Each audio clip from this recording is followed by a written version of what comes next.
Bismillahirrahmanirrahim. Assalamualaikum warahmatullahi wabarakatuh, anak soleh dan soleha. Apa kabarnya anak ibu hari ini?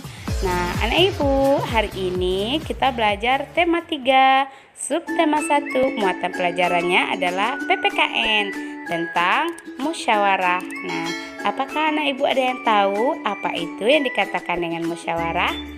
Ya, sebelum belajar, Ibu akan memberitahukan dulu tujuan pembelajaran kita hari ini. Yang pertama adalah anak Ibu dapat mengerti pentingnya musyawarah. Nah, yang kedua, anak Ibu harus dapat memahami pentingnya sikap menghormati dalam kegiatan musyawarah. Ibu, dengarkan penjelasan dari Ibu ya. Apakah anak Ibu tahu apakah itu musyawarah? Iya, musyawarah itu berasal dari bahasa Arab, yaitu kata syawaro, yang berarti berunding, rembukan, atau mengatakan dan mengajukan sesuatu. Nah, berarti musyawarah adalah suatu kegiatan mengambil keputusan bersama-sama dengan tujuan untuk mencapai kesepakatan atau mufakat. Anak ibu, adapun tujuan dari musyawarah ini adalah yang pertama, mencapai keputusan atau kesepakatan bersama. Kemudian yang kedua, membahas dan menyelesaikan masalah bersama. Nah, keputusan yang sudah disepakati harus dilaksanakan dengan penuh tanggung jawab. Nah, oleh seluruh anggota musyawarah. Nah, manfaatnya apa anak ibu? Ya, manfaat musyawarah itu yang pertama, menyelesaikan masalah dengan mudah dan cepat. Kemudian, keputusan yang dihasilkan bersifat adil. Kemudian dapat menjalin kerukunan. Yang keempat yaitu melatih mengemukakan pendapat. Kemudian, melatih menghargai pendapat orang lain, serta menghindari pertengkaran dan prasangka buruk. Nah, itulah manfaat dari musyawarah.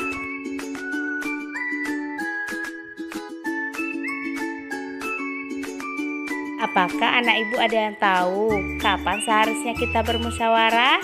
Nah, seharusnya kita bermusyawarah itu ketika menemui masalah yang tidak dapat diselesaikan sendiri. Nah, kemudian yang kedua, ketika ingin mengambil keputusan yang menyangkut banyak orang atau suatu kelompok. Nah, kira-kira apa ya yang akan terjadi jika kita mengambil keputusan tanpa musyawarah? Yang pertama, terjadinya perbedaan pendapat. Kemudian, berat sebelah atau memihak ke atau kelompok. Nah, yang ketiga yaitu terjadinya perselisihan. Yang keempat, masalah tidak cepat terselesaikan.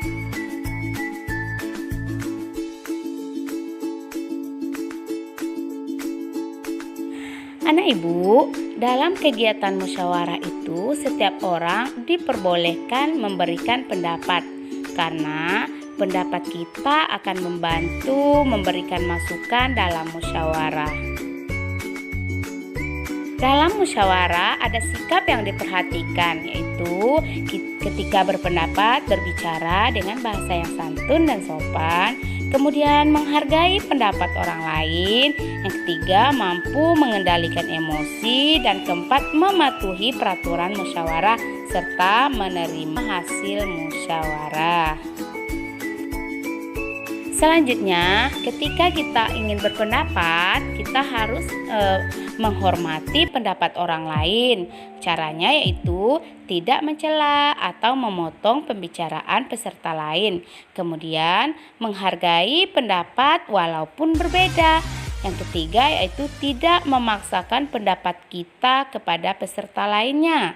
Dan yang keempat, menerima pendapat dengan lapang dada. Serta yang kelima yaitu menerima saran dan kritik hati. Anak ibu, kegiatan musyawarah ini bisa kita laksanakan di mana saja, seperti di lingkungan rumah atau di keluarga, sekolah, dan di masyarakat. Kita simak yuk apa saja contoh-contoh kegiatan berikut.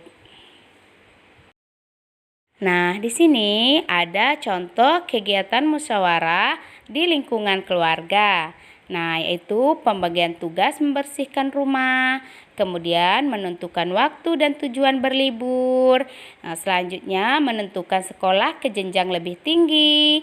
Yang keempat yaitu menentukan waktu belajar dan bermain serta menentukan barang yang ingin dibeli.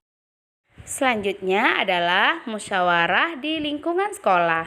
Nah, contohnya adalah pemilihan ketua kelas misalnya, kemudian pembagian hari dan anggota piket kelas, selanjutnya pembagian tugas kelompok, nah kemudian menentukan peraturan kelas, serta pemilihan peserta lomba. Selanjutnya adalah contoh musyawarah di lingkungan masyarakat. Yang pertama adalah pemilihan ketua RW atau RT, kemudian mengadakan kerja bakti misalnya. Ketiga, menentukan anggota dan jadwal siskamling. Kemudian yang keempat, penentuan panitia suatu kegiatan. Dan yang kelima, saat membangun jalan, tempat ibadah, dan lain-lain. Banyak lagi contoh yang lainnya ya, anak ibu. Kegiatan musyawarah merupakan sikap yang sesuai dengan sila Pancasila keempat yang berbunyi kerakyatan yang dipimpin oleh hikmat kebijaksanaan dalam permusyawaratan perwakilan dengan lambang yaitu kepala banteng. Jadi kesimpulan kita hari ini adalah kita harus melaksanakan musyawarah ketika ada permasalahan yang berkaitan dengan banyak orang dan kita tidak mampu menyelesaikannya sendiri, dan keputusan musyawarah harus dilaksanakan dengan penuh tanggung jawab.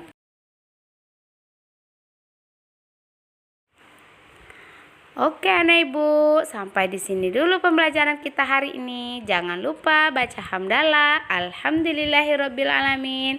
Ibu akhiri dengan jazakumullah khairan katsiran. Wassalamualaikum warahmatullahi wabarakatuh. Terima kasih. Dah.